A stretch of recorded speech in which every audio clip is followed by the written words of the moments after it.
Uma salva de palmas para Jesus aí. Isso. Que bom que você está vivo. Você tem que celebrar a vida. Só porque nós estamos vivos, nós já temos motivo para agradecer, amém? Glórias. Nós vamos iniciar agora a mensagem, mas antes disso eu preciso fazer algo precioso, que é apresentar um baby ao Senhor. Eu amo fazer isso porque nós estamos ajudando uma criança a iniciar no lugar certo, né? Eu quero chamar para cá o Baby John e sua família. Yes! Esse profeta vai pisar pela primeira vez no altar. Baby John e a sua família. Nós fomos visitar ele lá no hospital. Já levantamos ele ao Senhor. A vovó está aqui, não?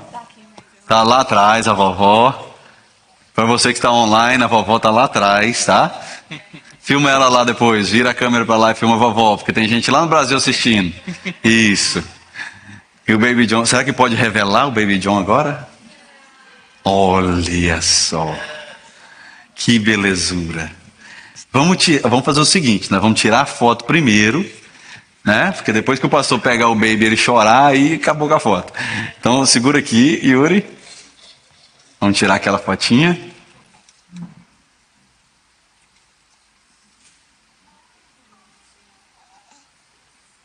Deu? Corta a minha barriga depois. A minha também, por favor. Ai, será que eu vou pegar? Gente, daqui 2 semanas eu tenho que pegar o meu, então tem que Já treinar. treina, pastor, já relembra. Meu Jesus, é desse lado aqui. Isso, garoto. Já acostuma, profeta. A luz, pastor. É aqui. Aí. Pronto. Vou orar antes que ele chora. Estenda suas mãos para cá. Se puder ficar de pé, vamos apresentar ele ao Senhor. Fazer o que a palavra de Deus nos manda. Ensinar a criança nos caminhos que ela deve andar. Para quando ele crescer, ele não vai esquecer. É o que Deuteronômio fala com a gente. Para nós fazermos de tudo. No capítulo 6, o Senhor dá a instrução. Olha, apresente os seus filhos ao Senhor e faça de tudo para eles andar no caminho do Pai. E agora nós vamos orar e abençoar a vida dele. Senhor Jesus, somos gratos ao Senhor, porque antes era um sonho e agora é uma realidade para essa família. Pai, quantas vezes nós oramos, nós pedimos ao Senhor e aqui está a tua resposta. Nós segurando a tua resposta em nossas mãos. Esse momento é especial, porque nós estamos segurando aquilo que só o Senhor pode fazer, que é dar a vida a um ser humano. Pai, nós consagramos a vida do John nesse momento ao Senhor, no teu altar, como a tua palavra nos instrui que o próprio Jesus foi apresentado quando ele era baby. E nós estamos aqui apresentando o Baby John e a sua família. Dê sabedoria ao Yuri, a Thaís e toda a família para cuidar dos passos do John na face da terra. Pois como o Senhor prometeu para Josué, eu te peço que o Senhor faça com o Baby John, que onde ele colocar a planta dos pés dele, que ali o Senhor possa estar com ele, protegendo, prosperando, que o Senhor, ó Pai, venha suprir todas as necessidades da vida dele. E que ele possa crescer nos teus caminhos. E que os pais possam receber honra pelo filho ter andado no teu caminho. Que o Senhor possa receber honra e glória da boca e das atitudes do John. Hoje nós consagramos ele e a família ao Senhor. Agora, em nome do Senhor Jesus. Amém? Olha para você ver. Isso, pode aplaudir, porque agora eu posso pegar de qualquer maneira. Se você chorar, chorou. Eu entrego para a mãe, assim, ó. Ai, que lindinho. Cadê? Pegou a fotinha? Pega a fotinha ali na saída, vocês dois, sua família, porque o pastor não é tão bonito assim, para ficar na sua foto. Aleluia. Glórias ao Senhor. Que bom que você está na casa, hoje é domingo de ceia. E os nossos filhinhos maiores vão estar com a gente hoje para eles começarem a acostumar com estar conosco. Mas eu queria hoje iniciar uma nova série com você, e essa série eu já falei com alguns ali. Se você não ficar sábio esse mês, é só o ano que vem agora. Nós vamos iniciar uma série da sabedoria. Quem está um pouquinho mais tempo com a gente sabe que há 2 anos atrás nós fizemos uma série de sabedoria e nós falamos muito sobre o que é ser sábio aos olhos do Senhor e o benefício da sabedoria, né? Quem aqui gosta de alguém burro, levanta a mão. Ninguém vai levantar a mão. Ninguém gosta de alguém sem instrução ou alguém que não tem muita inteligência, para não falar burro, né? Mas hoje eu quero falar com você o que está lá em Provérbio. Hoje nós vamos estar em Provérbio, falando de sabedoria. Um lugar bom de se começar é em Provérbio. Então hoje nós vamos estar em Provérbio no capítulo 4. Se você tem a sua Bíblia, vá para lá. Você que vai acompanhar no telão, fala ui! Isso, maravilha. Hoje de manhã eu fiz isso com os americanos. Falei, olha, se você não tem a Bíblia, fala um ui aí. Eles ficaram meio confusos, não sabem o que é ui, mas deu certo. E eu quero agradecer a presença do pastor Larry aqui também. Pastor Larry, para você que não conhece, ele é o pastor da igreja americana, que se reúne aqui pela manhã. Hoje ele está de folga, he's relaxing today. Eu preguei hoje de manhã para ele, e agora de noite ele está vindo para ouvir eu pregar em outra língua, porque não deu para ele entender muito bem de manhã. Então ele está tentando entender agora à noite. E ele está com a camisa do Brasil. Uma camisa representando. He's half Brazilian. Yeah, turn around so they can see the flag. Look at that, look at that. Ele já é metade brasileiro. Eu falei com ele, se ele andar muito comigo, ele vai ficar muito brasileiro. Tá? Obrigado, pastor Léo, por ter vindo hoje à noite para celebrar a ceia conosco. Se você está aí, vá para o versículo 24, capítulo 4 de Provérbio, versículo 23, na verdade. Versículo 23. Quem achou, diga um amém. Alright. Um versículo simples e pequeno, mas que carrega grandes verdades e nós vamos trabalhar nela hoje. Você talvez já leu esse versículo, mas hoje você vai estudá-lo. Provérbios 4, 23. Acima de tudo, guarde o seu coração, pois dele origina toda a vida. Pois tudo sai do coração. E essa semana eu estudei um pouquinho sobre o coração humano. Eu tive que quase me tornar um médico essa semana para me entender um pouquinho sobre o coração, para me correlacionar isso com o espiritual, com o que nós vamos aprender hoje. E uma das coisas que eu achei interessante é se você fechar a mão assim, é mais ou menos o tamanho do seu coração. Fecha a mão aí, você vai olhar. Tem gente que tem a mão grande, tem coração grande. Nossa, que coraçãozão. A partir de hoje você vai cumprimentar a pessoa, quando tiver a mão grande, você fala, que coração grande você tem.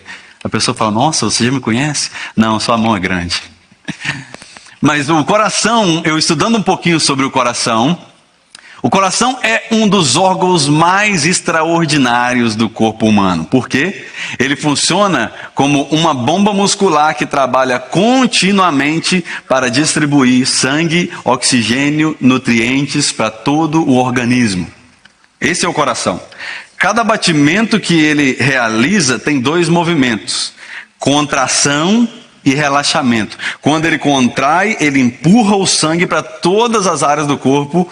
Quando ele relaxa, ele puxa de novo para mandar de volta o sangue para todas as áreas do seu corpo. Então ele fica nesse batimento de quem é aquele que fica só sentado na cadeira, 60 batimentos aí por minuto. Quem faz o exercício vai 100, 120, 130, 150. Eu às vezes 160, eu quase dou infarto, mas tem que malhar, né? Mas o coração é interessante porque você já ouviu alguém dizer que tem câncer do coração? Eu, por exemplo, eu nunca ouvi falar, tá com câncer de quê? De coração. Mas, pesquisando, sim, pode ocorrer que alguém tenha, raridade isso acontecer, mas pode ocorrer que alguém tenha câncer do coração. Mas sabe o porquê é interessante você entender que o coração, Jamile, ele não dá câncer? Fala, por quê, pastor? Isso, obrigado por perguntar. Pergunta. Porque as células musculares cardíacas, elas reproduzem só quando está iniciando o processo lá na barriguinha da mãe. E quando o coração já está formado, sabe o que acontece? Já não mais acontece divisão celular. Alguns já pegaram lá atrás. O coração não dá câncer porque ele tem pouca divisão, Priscila. Então as células do coração, que quase não se dividem, elas provocam uma saúde para o coração. Porque onde existe muita divisão, corre risco de câncer. Então o coração, tudo aquilo que é cancerígeno, que entra dentro dele, ele bombeia para fora. E aí essa célula repartida, ela vai parar em outro órgão que não faz igual ao coração. Então nós não podemos ser alguém que só recebe e vai, me fizeram isso comigo, aconteceu isso comigo. Não, faça igual um coração, bombeia para fora tudo aquilo que vem para fazer mal com você. Chegou, é mal, não é para mim, bombeia para fora. Mas se alguém quiser, fica para ele. Eu faço igual o coração a partir de hoje. Pastor, por que não existe saúde no meu casamento? Porque está com mente dividida. Por que, pastor, não existe saúde nas minhas emoções? Porque as emoções estão divididas. Por que não existe saúde nas minhas amizades? Porque as amizades têm opinião dividida. Por que não existe saúde na igreja? Porque a igreja está dividida. É gostoso aprender um pouquinho sobre o coração. Então vamos proteger ele. Porque o que Salomão está escrevendo aqui no capítulo 4, um dos homens mais sábios que pisou na terra, ele fala: guarda o seu coração. Ele não fala guarda os seus olhos, ele não fala guarda a sua mente, ele não fala guarda os seus ouvidos. Por quê? Porque o coração protegido adoece menos. Então não é à toa que o coração, ele não é um órgão exposto. O seu coração está dentro da caixa do peito, protegida por órgãos na frente, atrás. Então, o que mais adoece o coração é aquilo que eu vou acumulando nele, tanto naturalmente como espiritualmente falando. Sabe o que é a causa da pressão alta? Você já sofreu de pressão alta? A pressão alta, ela é causada pelo acúmulo de coisas que o coração já jogou para fora e por falta de disciplina do corpo e daquela pessoa que é dona do corpo, ela continua jogando aquilo que o coração já rejeitou e o coração, ele vai ficando hipertenso, porque ele já falou com você que não presta e você continua colocando o que não presta. Tudo tem que ter um balanço. Depois você não tem que ficar aí aplicando injeção de, não sei, esqueci o nome, para diabetes, como é que é o nome? Insulina. Por quê? Porque comeu açúcar demais. Então, às vezes nós temos que dar ouvido a esse coração. Por quê? Porque o coração, ele está falando para você: não faça isso, isso aqui não é para você, não ande nesses caminhos, não pense dessa forma. E eu não estou falando do coração, eu estou falando do Espírito Santo, que às vezes já fala para nós o que nós devemos fazer e nós fazemos o contrário, sabendo que é mal para nós. Provérbios 4, 23 aqui, Salomão fala: guarde o seu coração sobre todas as coisas. Então, assim como o coração físico, ele distribui vida para todo o corpo, o coração espiritual também, ele distribui vida para todas as áreas da nossa existência. Então, se o coração, ele está contaminado, guess what? Pensamentos serão contaminados. Se o coração está amargurado, os relacionamentos serão afetados. Se o coração está cheio de orgulho, as decisões serão comprometidas. Se o coração está cheio da presença de Deus, produzirá bons frutos. Então, como você sabe o que está no coração de alguém? É quando você vê os bons frutos saindo da vida daquela pessoa. Porque quando eu te conheço, a primeira coisa que eu vou escutar talvez é a sua voz, talvez é o seu sorriso, é o seu aperto de mão. Vou conseguir olhar nos seus olhos, na cor do seu cabelo, se você tem cabelo. Não ri, só o pastor Léo tem direito de rir, que é igual eu. O ouvido também, em algum lugar aí, tá lá atrás. Então, se eu consigo ver só isso, só o externo, para mim caminhar, eu preciso caminhar com você por muito tempo para me entender o seu coração. Porque eu conversei com o Jerry e a Jeane hoje cedo, eles fizeram 1 ano de casado essa semana. Aleluia. Bodas de o quê? Bodas de alguma coisa, papel. Iniciou. Mas eu falei com eles da importância das 4 estações. Eles, pastor, eu pensei que isso aí tinha acabado lá no namoro, que você falou que a gente tinha que passar 4 estações juntos. Daí a gente pensa, não, 4 estações do namoro. Aí agora 4 estações do casamento. Aí agora que vocês vão começar a entender quem um outro é. Falando disso, é por isso que é importante eu e você, nós temos compromisso com o Senhor, ter compromisso com a palavra de Deus. Por quê? Porque eu tendo compromisso com o Senhor, estando mais perto do Senhor, eu vou passar as estações necessárias junto com o Espírito Santo para me entender a forma que Ele trabalha, e assim eu vou ficar menos confuso. Porque tem pessoa que quando Deus não dá resposta, ela entra em depressão, ela entra em crise de ansiedade, ela vai fazer com as suas próprias mãos. E o homem que tentou e errou falou para nós: ei, guarda o seu coração, porque Salomão foi um homem que soube pedir, mas não soube cuidar. Ele soube pedir para o Senhor: me dá sabedoria para cuidar do seu povo. Mas você sabe o fim da vida de Salomão? Ele não cuidou do seu coração.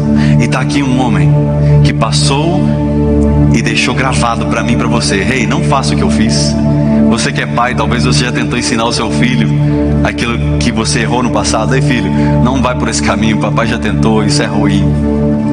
Talvez você já sofreu em um relacionamento e você fala para o seu amigo: ei, não vai por esse caminho, eu já sofri. Mas tem pessoa que ela gosta de quebrar a cara, não escuta conselhos, né? Agora, Provérbios aí no versículo 10, volta para o versículo 10. Aqui existe a diferença, porque às vezes a pessoa te escuta porque ela tem ouvido e ela não é surda. Mas olha o versículo 10: ouça, meu filho, e o que? Aceite. Se eu tivesse a Bíblia aí de papel, eu anotaria, fazer ouça, eu circularia, faça isso. Aceite, porque não é só ouvir, é aceitar. Aceite o que eu digo e você terá vida longa. Então o rei Salomão, quando ele escreve o provérbio, ele diz algo fundamental aqui: não é só dar ouvido, é aceitar o conselho. Porque tem vezes que o filho faz assim: sim, não vou fazer. Aí vai e não faz. Às vezes você dá um conselho para a pessoa e fala: não, obrigado aí pelo conselho, valeu, hein, maravilha. E vai e não faz diferente. Meu Deus, mas eu te aconselhei. Eu escutei, mas não dei ouvidos. Então o que Provérbios está falando é: olha, eu até escutei coisas boas. Salomão, ele tinha conselheiros que conversavam com ele todos os dias. Eu imagino esses homens dando conselho: vai dar ruim, Salomão. E ele falando: vocês estão querendo falar para o rei que isso aqui vai dar ruim?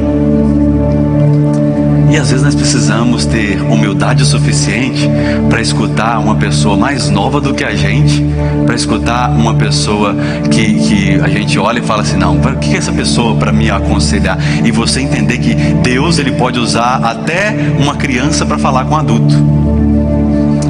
Hoje eu não me aparento tão jovem, mas quando eu iniciei o ministério, nossa, a parte mais difícil era a pessoa falar: nossa, tão novinho, né? Não sei se eu dou conta de ser pastoreado por uma pessoa tão nova igual você. Ok, então daqui uns 20 anos eu te ligo, quando eu ficar velho. E aí você volta e a gente pastoreia você. Aí vê sua vida. Porque não está na idade, está em dar ouvido, aceitar e obedecer. Uma pessoa pode ter 6 meses de igreja, ela pode fazer a vontade do Senhor bem melhor do que eu e você que estamos há 20 anos. Então não está no que a pessoa pode fazer. Eu estava pensando essa semana, Renata, e olha só, tem legendários para homens, né? Eu estava pensando, por que não lançaram um legendário para mulher? Eu estava pensando nisso, tem que ter um legendário para mulher. Porque tudo é o homem, então. O homem precisa virar um guerreiro, e a mulher? Só que a mulher já é uma guerreira, né? Mas eu fiquei pensando nisso, olha, ok, tudo bem, vamos tirar o legendário agora, vamos voltar aqui para a vida real. Às vezes tem marido que pede conselho e a esposa nunca pede. Às vezes tem esposa que pede conselho e o marido nunca pede. Se a casa não anda junto, as coisas não crescem. Então nós precisamos posicionar assim: homens, virem guerreiros, mas mulheres, que vocês também se tornem guerreiras do lado do seu esposo e não guerreando contra o outro. Aleluia. Isso aqui não é um encontro de casal, mas você pegou um aí extra hoje. Todos escutam porque não são surdos e estão no mesmo lugar, mas quando a pessoa aceita, ela cresce. A pessoa que aceita um conselho, essa pessoa é nitidamente o crescimento dela. E Salomão, um dos reis mais sábios que já existiu, ele abre o coração para nos instruir e dizer: ei, olha o versículo 3 e 4 agora, por favor. Versículo 3 e 4. Quando eu era menino, ainda pequeno, em companhia do meu pai e filho muito especial para minha mãe, era dengado pela mãe, né? Ele me ensinava e me dizia: apegue-se, marque isso, apegue-se às minhas palavras de todo o coração e, marque isso, obedeça os meus mandamentos. E aí vem o final: e você terá vida. Não mudou, é a mesma coisa falada de forma diferente. Apegue-se, ou seja, dê ouvido às palavras que eu estou falando. Aí depois, obedeça, coloque em prática. Aí então você terá vida. E nós estamos escutando mensagem pela metade e reclamando porque as coisas não estão dando certo para nós. Que nós estamos dando ouvido. Você escuta muito podcast, você lê muito livro, você participa de muita conferência, você vai em muito evento, você até vai em vigília quando tem, mas por que não cresce? O que tem de errado? Falta de prática. Falta de prática. Todo trabalho, ele exige você entrar como auxiliar e depois que você tem prática, você se torna um profissional lá dentro, não é? Então por que é diferente no reino espiritual? Por que a gente acha que a gente chegou ontem e a gente já pode fazer o que quer dentro da igreja? Hoje as redes sociais colocou todo mundo como líder, né? Hoje qualquer um pode abrir um Instagram e ali se tornar um influencer, e aí a opinião dessa pessoa começa a guiar outras pessoas. E é perigoso isso, porque às vezes é legal você encontrar alguém que tem princípios, mas e quando aquela pessoa não tem princípio e ela é um influencer e ela te leva para quebrar os seus princípios? Então Salomão está tendo esse cuidado de deixar para nós algo. Olha, a longevidade, ela está ligada diretamente à obediência. Sem obediência, a vida se encurta. Era difícil ouvir minha mãe quando era pequeno, porque eu morava em Governador Valadares, e lá tem o Pico do Ibituruna. Pico do Ibituruna, para você que não sabe, é onde tem o Campeonato Mundial de Voo Livre, em Minas Gerais, onde ia pessoas de todas as partes do mundo, daqui da América, de todas as partes, para voar lá de cima. Era um pico com, não sei, não vou chutar, uns 4.000 metros de altura, não sei, muito alto. Só que nós éramos da idade do Pedro, assim, 16, 17 anos, e aí nós juntava uma galerinha, botava a mochila nas costas, era o nosso legendário daquela época, e aí botava a mochila nas costas e queria subir de madrugada, saía 10 horas da noite e era 4 horas de subida pelas trilhas, só com a lanterna, para subir, chegar lá em cima de madrugada e no outro dia só ver o sol nascer, ver um pouquinho ali dos paragliders descendo e depois descer, sofrendo no sol quente para casa. Só que todo mundo fazia isso, menos eu. Minha mãe não deixava. E eu ficava revoltado com aquilo. Falei: mas por que todo mundo pode e eu não posso? Aí você sabe, mãe, você já falou isso, você não é todo mundo. Meu Deus. Aí teve um dia que eu falei: quer saber, eu vou ser rebelde, pegar minha mochilinha, vou botar o colchãozinho, comprei meu bucho de biscoito recheado, comprei meu todinho, botei na mochila, preparado, 9 horas da noite, nós todo mundo lá na rua, tal, todo mundo para subir a Ibituruna, vambora gente, tal. Já falou com sua mãe? Já tá tudo liberado. Porque eu pensei assim, eu vou voltar e amanhã eu levo uma costa e tá tudo bem. Tive uma experiência. E aí nós fomos saindo, cara.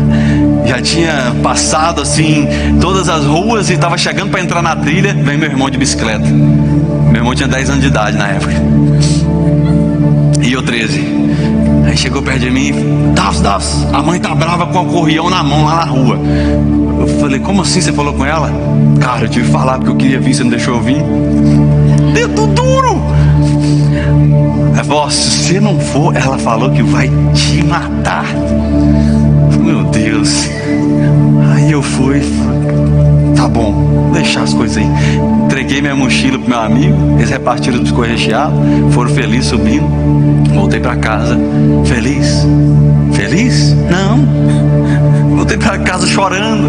Cheguei lá, minha mãe falou, você se livrou de uma taca que eu ia deixar você mole no chão. E você sabe, mãe é desse jeito, né? A minha avó era assim, eu vou te bater pra botar sua língua pra fora. Eu vou colocar o pé na sua garganta até a sua língua ir pra fora, mas nunca encostou a mão em mim. É só pra amedrontar assim.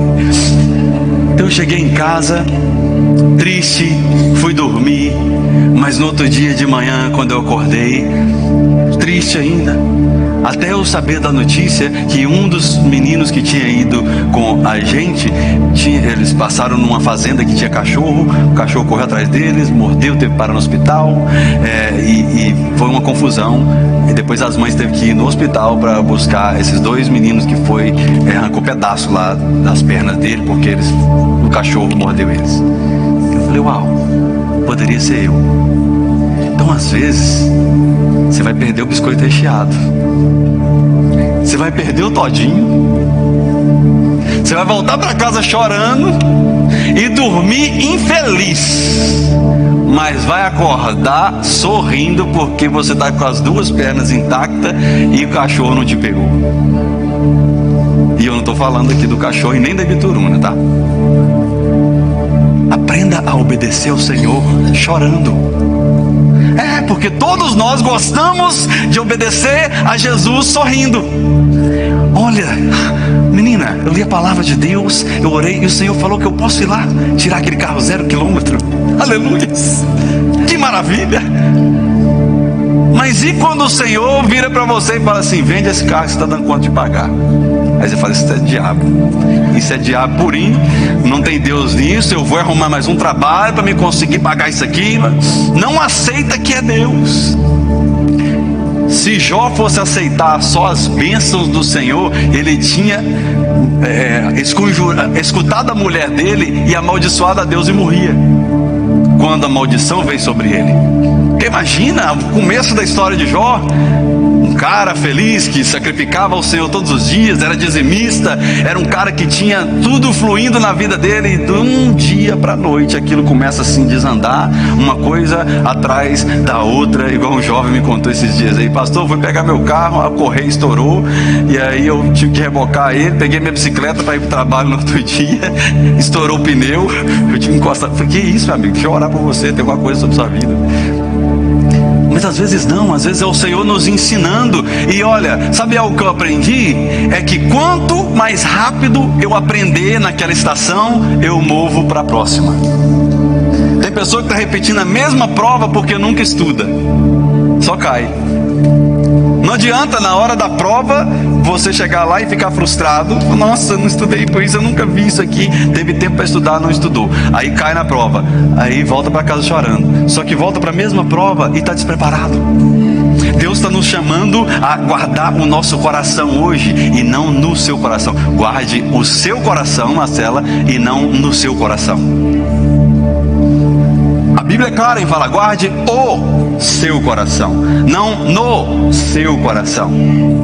O coração físico, ele raramente adoece, por quê? Porque nasce dentro dele e fica dentro dele, mas o que adoece ele é o que vai sendo guardado depois, vai recebendo depois, ressentimento, pecado não tratado, repetir isso aqui. Pecado não tratado. Você é pecador? Eu sou pecador também. Mas o pecado precisa ser tratado. O pecado que não é tratado, ele se torna um pet. Ele se torna um cachorrinho de estimação. Ele se torna um bichinho de estimação.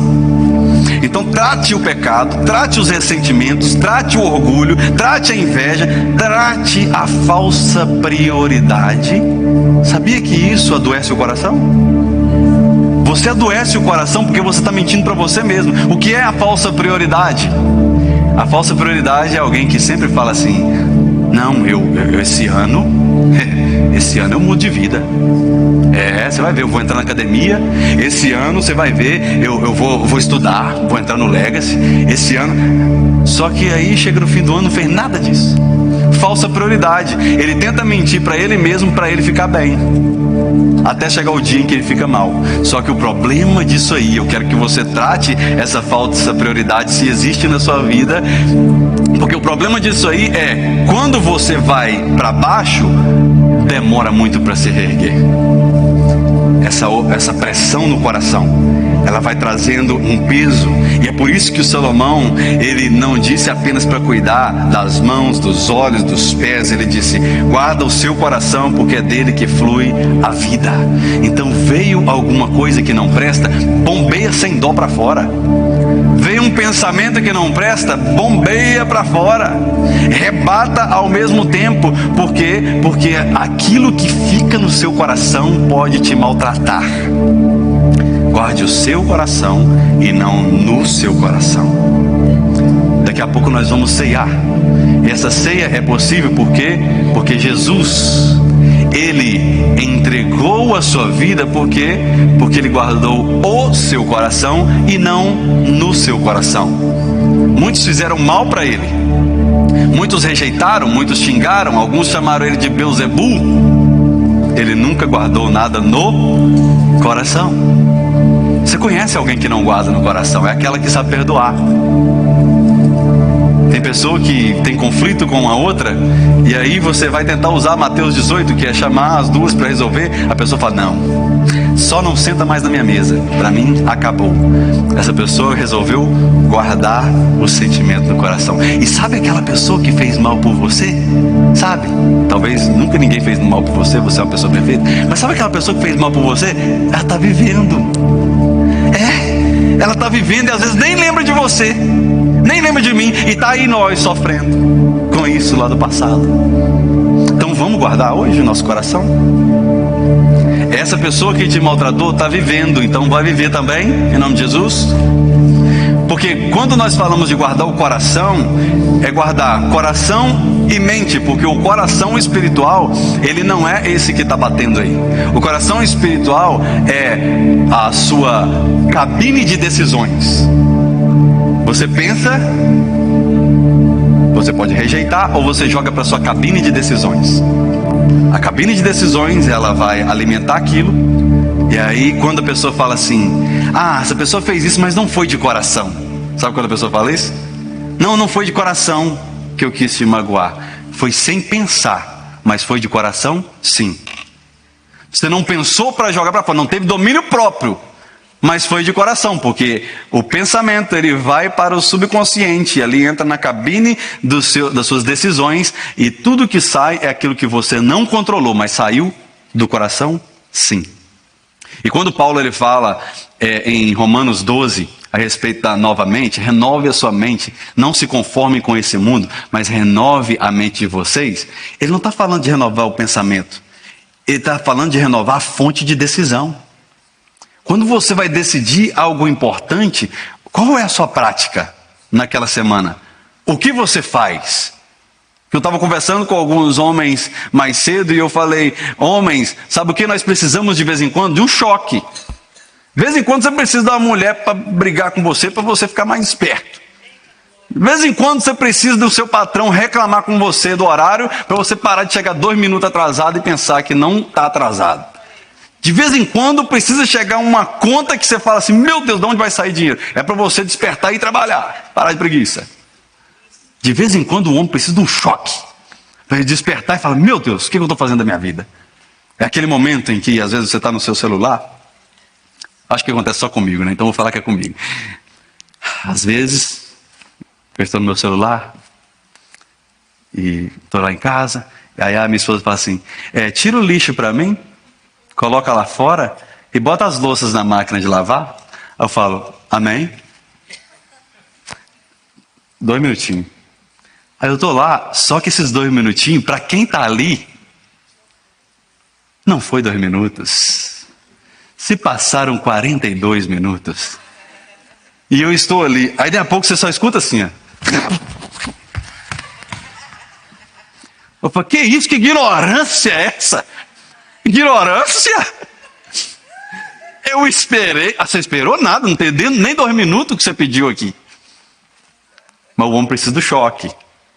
Ele precisa do choque para ele ficar vivo. Ele precisa do choque para ele não se acomodar. Então, eu estou aqui como seu pastor, não só para homem agora, para todos que estão aqui. Eu estou aqui como seu pastor para realmente pegar um objeto pontudo e dar uma cutucadinha na sua costela de vez em quando. Ei! Nossa, o pastor não gosta da gente, não. Está dormindo? Vamos acordar, vamos fazer alguma coisa para Jesus. Para o nosso fim não ser igual o de Salomão. Eu falei até agora para você... E o louvor pode vir, eu sei que eles estão ali esperando o meu chamado, pode vir. Eu falei até agora para você que você não pode guardar nada no coração, amém? Nada. Vai vir, você bombeia para fora. Só que eu esqueci que você tem que guardar uma coisa no coração. É para isso que você veio aqui. É para aprender que existe uma coisa que está ok você guardar no seu coração. E se você quer saber, vai estar lá em Salmo 119, verso 10 e 11. Se você quiser ir para lá, eu vou esperar. Por quê? Porque ali está a única coisa que você deve guardar no coração. Não é a frustração, não é os ressentimentos, não é a decepção passada, não é aquele sucesso que se tornou fracasso. O que você vai guardar no coração é o quê? Eu te busco de todo o coração. Não permita que eu me desvie dos teus mandamentos. Olha o próximo. Guardei no meu coração o quê? A tua palavra para eu não pecar contra ti. Então, se tem algo que você e eu precisamos ter no coração, é guardar a palavra de Deus. Você frustrou a minha vida, você fez isso comigo, eu não vou guardar isso aí porque já tem um lugarzinho reservado aqui e é para a palavra de Deus. É ela que pode te proteger, é ela que vai te sustentar, é ela que vai te ajudar, é ela que vai levantar aquele homem, aquela mulher que foi decepcionado, mas está pronto para viver algo novo. Você está pronto para guardar a palavra? Marque isso na sua Bíblia. Não guarde nada a não ser a palavra de Deus. Se eu fiz algo que te chateei um dia, isso vai embora agora, porque não tem espaço para isso. Se a pessoa que está do seu lado fez algo que chateou um dia, deixa embora, bombeia para fora. Por quê? Porque senão não sobra espaço para a palavra. Só pode guardar uma coisa e você precisa escolher. Ou é a palavra, ou é o ressentimento. Ou é a palavra, ou é o pecado. Ou é a palavra, ou é a decepção. Qual é que nós vamos escolher? A palavra é lâmpada para os nossos pés, ela é luz para os nossos caminhos. Então, se você não quer andar por aí cego pensando que está vendo, pisando em lugares que não era para pisar, porque não existe luz, então vamos deixar tudinho fora do coração e vamos guardar a palavra. Aleluias. Eu sinto Deus aqui. Lucas 6, 45, só vou ler para você, por causa do tempo. Nós vemos que a boca, ela expõe aquilo que está no coração. E às vezes você até fala isso, a boca fala, o coração está cheio. É Bíblia, está lá. Verso 45 diz assim: o homem bom tira coisas boas do tesouro que está no seu coração. E o homem mau, ele tira coisas más do mal que está no seu coração. Porque a sua boca fala do que está cheio o coração. Então não adianta sair por aí tentando falar que foi da boca para fora Ixi, acabei com sua desculpa agora. Não, foi da boca para fora, eu não queria. Não queria sim. Sorry, você queria. Você queria ferir aquela pessoa, você queria magoar. Você só não pensou, não teve domínio próprio. Gálatas 5, 22, 23. Dê depois lá. O fruto do Espírito. O último é domínio próprio. Então não é da boca para fora. É da boca para fora que sai o que está dentro. Então hoje, na hora que nós orarmos, vai sair tudo, porque nós vamos bombear. Vai sair tudo do coração e vai entrar a palavra de Deus. Essa pode morar.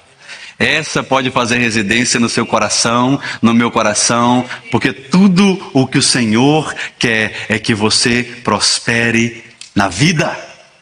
Aleluia! Os nossos pecados, meus amigos, eles não podem ficar no nosso coração. Eles precisam esvaziar o espaço para a palavra. O último texto que eu quero ler para vocês está em Lucas 22, 42. Porque aqui Jesus, no seu momento de dor, Jesus estava no Getsêmani, ali ele expressa o que estava no seu coração humano. E é interessante você olhar o coração de Jesus. Porque aí você vai ver que você não é tão diferente dele. Eu e você, na humanidade de Jesus, você pode sim tomar as decisões que ele tomou. E olha aqui, Lucas 22, verso 42. Jesus estava no seu momento angustiante, ele sabia que ia para a cruz, estava sofrendo, e aí ele fala: Pai, se queres, afasta de mim esse cálice, contudo, não seja feita a minha vontade, ou seja, não seja feita a vontade do meu coração, mas a tua, a do teu coração. Então não siga o seu coração. Ah, segue o seu coração, boba. Você segue o seu coração, vai viver. Não. Não siga o seu coração, siga o coração de Deus. Jesus está falando: Pai, não seja feita a vontade do meu coração humano, mas a tua vontade. Então note que a humanidade de Jesus queria sair do sofrimento, da dor. O sol está quente agora. Você que trabalha no calor, você queria ficar em casa com o ar-condicionado ligado, tomando uma aguinha com gás e vendo um Netflix? Queria? Confessa. Não seria legal? Não seria legal? Legal. Mas por que você vai trabalhar? Você sofre por um pouco, você soa, você anda para lá, você anda para cá, você chega em casa exausto, você cozinha, porque você tem que comer, você vai deitar, esquece até de fechar o olho para dormir, de tão cansado. Mas você sabe do benefício. Você trabalha muito, porque você sabe e usufrui dos benefícios. E sabe, na caminhada com Jesus, precisa haver um negar a carne, precisa haver uma luta entre o espírito e a carne. Vai ser difícil você durante a semana falar não para a sua carne. Mas é prazeroso você entrar num domingo no culto e você estar de coração aberto e falar: uau, estou sentindo Deus. Por quê? Porque essa semana eu fiz de tudo para eu hoje chegar aqui nesse culto mais pertinho dele. Eu não sei você, mas no início da minha caminhada com Deus, quando eu pecava durante a semana, o culto era horrível para mim. Porque eu chegava no culto apenas para pedir perdão, apenas para me reconciliar de novo. E tem pessoa que fica nesse ciclo. Ah não, só aí no domingo que a gente reconcilia. Jesus, a graça tua graça me basta, e tua presença é o meu prazer. A graça não é pecando mais que a graça aumenta mais. A graça, você precisa entender a profundidade da graça. Se você peca, a graça ela pode te alcançar e te restaura. Mas se você nega a sua carne, nega os desejos pecaminosos, anda nos caminhos do Senhor, sabe o que a graça faz? Ela abunda as coisas boas que você está vivendo. Tem oração que você nem precisa de orar, só de você pensar, o Senhor fala: vou te dar, porque está andando nos caminhos do Senhor. Agora, aquele que toda hora tem que ficar limpando os pecados, meu filho, estou doido para te entregar um negócio bom, mas eu estou tendo que te limpar toda semana. Vamos mudar de fase? Vamos cuidar do nosso coração? Será que você pode ficar de pé? Eu quero orar com você e nós vamos fazer essa oração juntos. Não siga o seu coração, é muito perigoso. Vou pedir para, se você puder, colocar a mão no seu coração e fechar os seus olhos, nós vamos orar juntos. Diga comigo: Senhor Jesus, Tu conheces o meu coração. Tu sabes que lá dentro eu não quero fazer nada que Te desagrada. Mas às vezes, por falta de cuidado, eu acabo caindo. Obrigado pela Tua misericórdia. Mas hoje eu me posiciono perante o Senhor para Te pedir: me ajude a bombear para fora do meu coração tudo aquilo que não pertence a Ti. Faça morada em mim, que a Tua palavra possa encontrar residência no meu coração.